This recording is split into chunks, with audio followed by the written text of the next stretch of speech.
사무엘하 17장 15절에서 마지막 29절까지 말씀 한 절씩 교독합니다.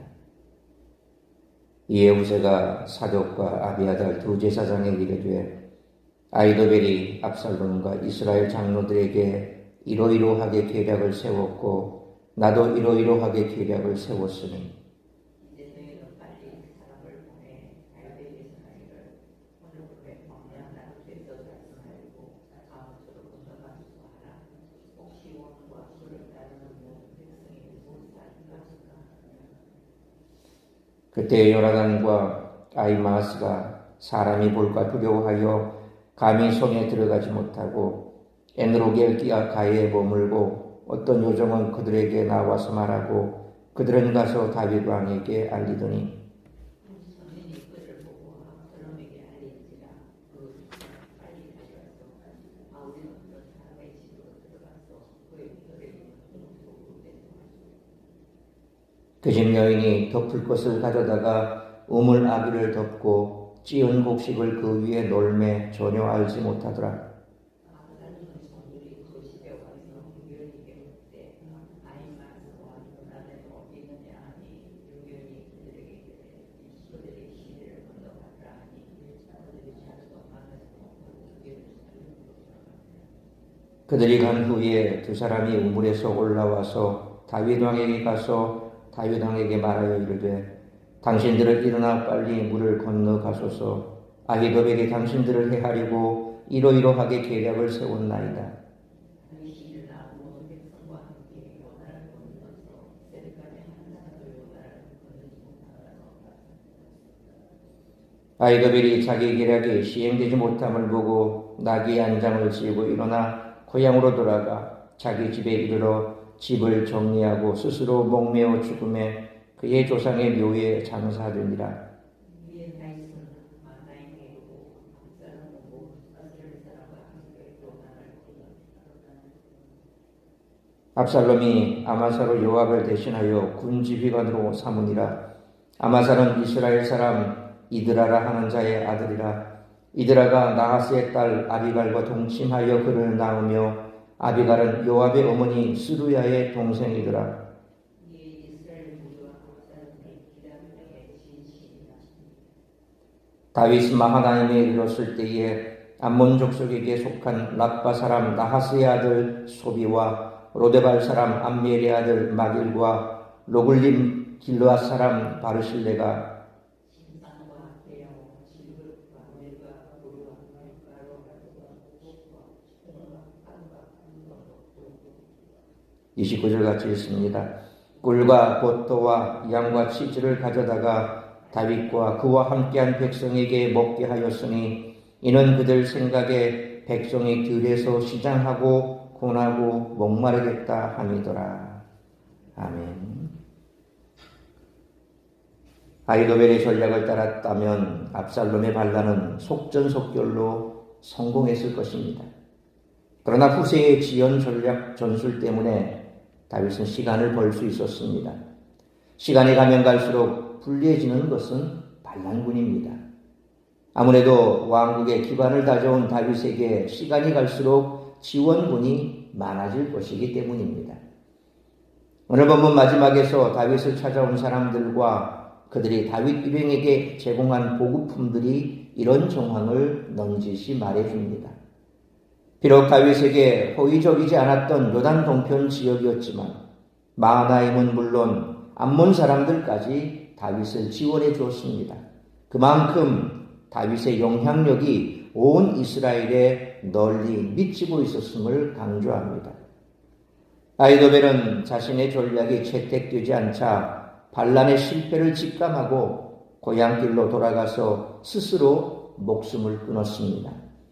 아히도벨의 자살 소식은 압살롬에게 전해졌을 것이고 자살로 밝히고자 한 아히도벨의 의도도 전해졌을 것입니다.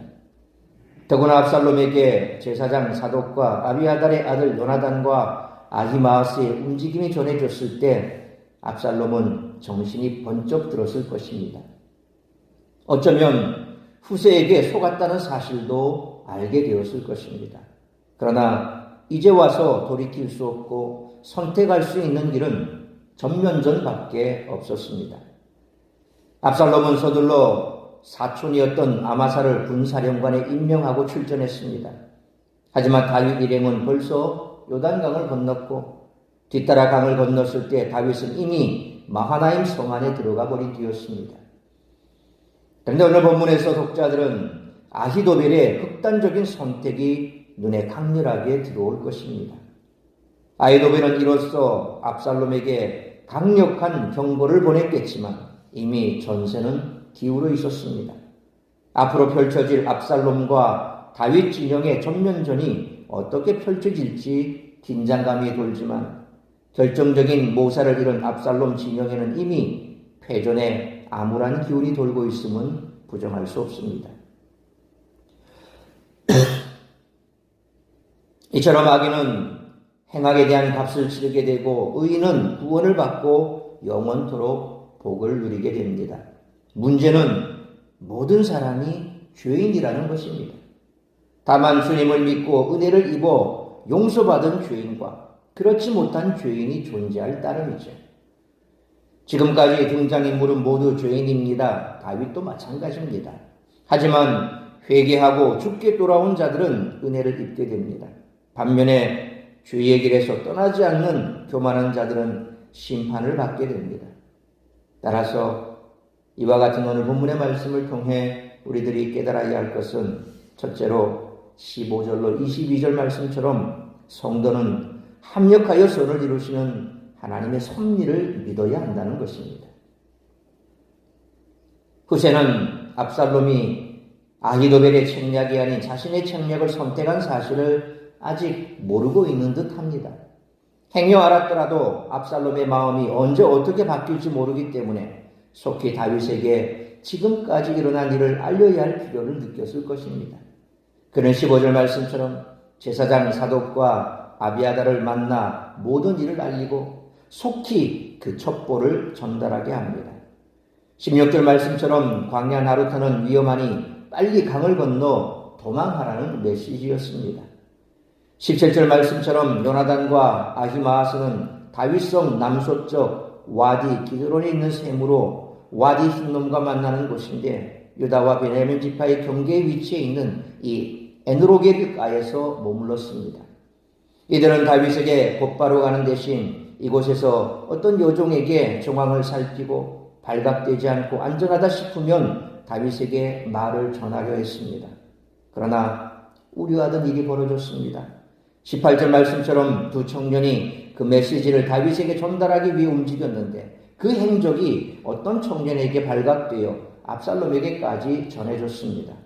두 청년은 19절로 20절 말씀처럼 바울임의 어떤 집 우물 안에 숨었는데 그 집 여인의 기지로 목숨을 부지하게 됩니다. 그리고 21절로 22절 말씀처럼 다윗 왕에게 소식을 전하는 사명을 완수하여 다윗과 그 일행은 그날 밤에 요단강을 무사히 건넜습니다.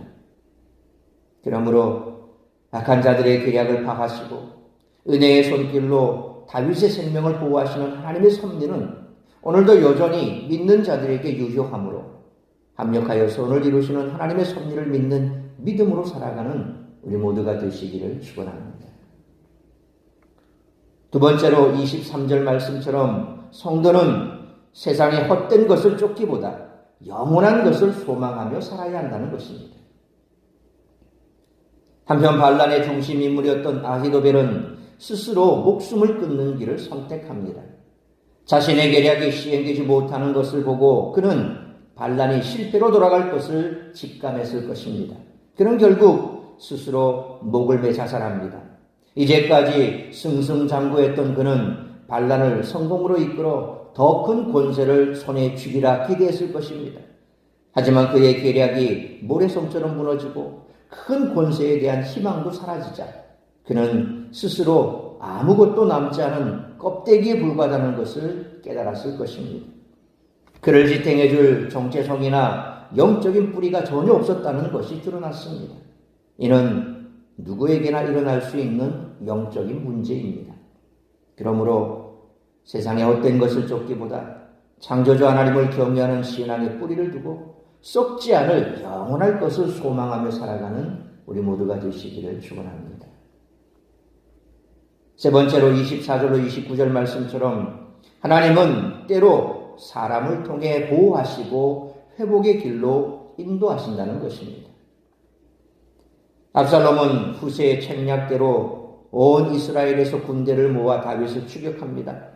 군사를 모으는 데는 상당한 시간이 소요되었을 것입니다. 그 사이에 다윗은 24절 말씀처럼 요단을 건너 마하나임까지 갔습니다. 압살롬은 25절 말씀처럼 군대를 정비했는데 군 지휘관으로 요압 대신 아마사를 임명했는데 사무엘서 저자는 그에 대해 좀 더 설명을 합니다. 그는 다윗의 여동생인 아비갈의 아들이니 다윗에게는 조카였고 압살롬과는 사촌 사이였습니다.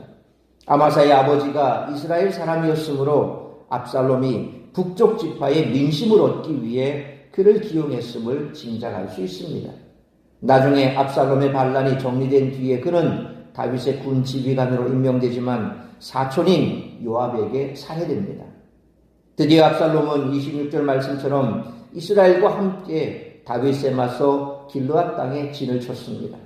다윗은 27절로 29절 말씀처럼 마하나임에서 뜻밖의 환대를 받는데 암몬의 수도 랍바 사람 암몬의 왕 나하스의 아들 소비, 로데발 사람 암멜의 아들 마길, 로글림 길르앗 사람 바르실레가 풍성한 식량과 선물을 가지고 다윗 일행을 맞이한 것입니다. 이는 여전히 건재한 다윗의 세력을 강조하는 역할을 합니다.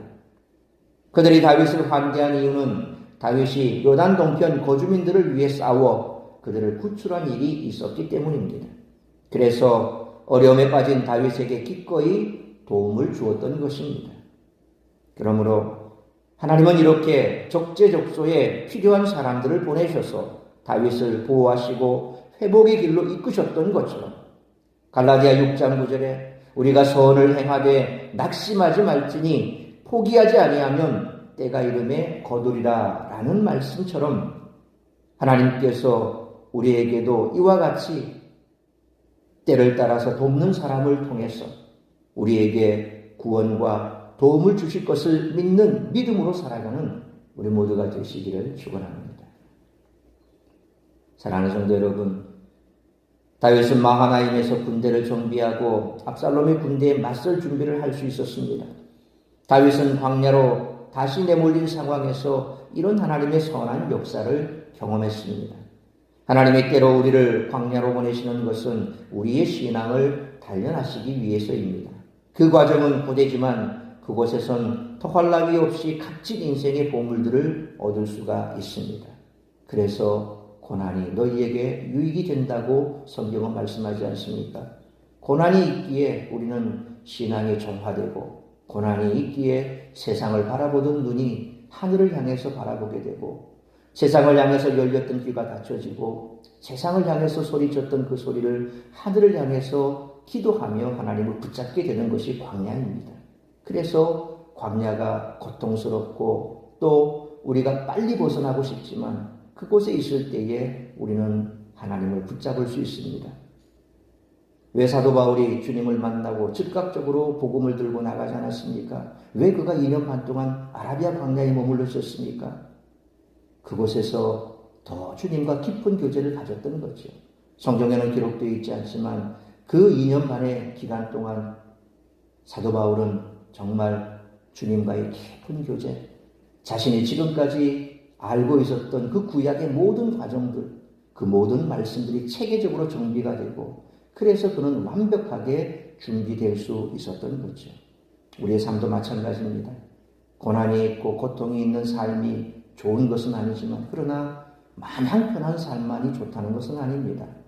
다윗이 왕궁에서 편하게 지내다 결국 밧세바와의 범죄를 통해서 그가 지울 수 없는 그런 죄악을 저질렀고 결국 그로 말미암아 하나님의 징계를 받고 광야로 쫓기는 신세가 됐지만 그제서야 다윗은 광야에서 다시 한번 자신의 삶을 돌아볼 수 있고 뿐만 아니라 그 과정 속에서도 여전히 하나님은 합력하여 선을 이루셨던 것입니다.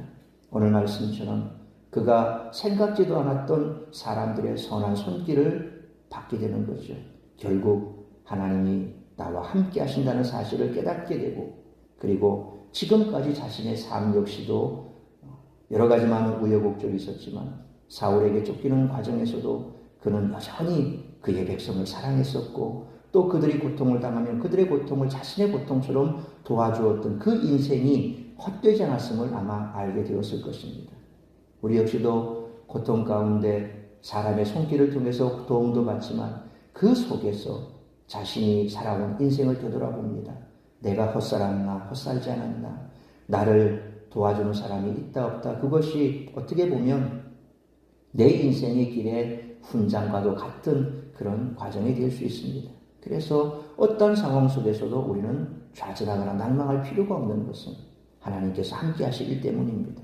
그러므로 하나님은 족쇄족소에 필요한 사람을 보내셔서 우리를 보호하시고 회복의 길로 이끄심으로 합력하여 선을 이루시는 하나님의 섭리를 믿고 세상의 헛된 것을 쫓기보다 영원한 것을 소망하며 살아가는 우리 모두가 되시기를 주님의 이름으로 축원합니다.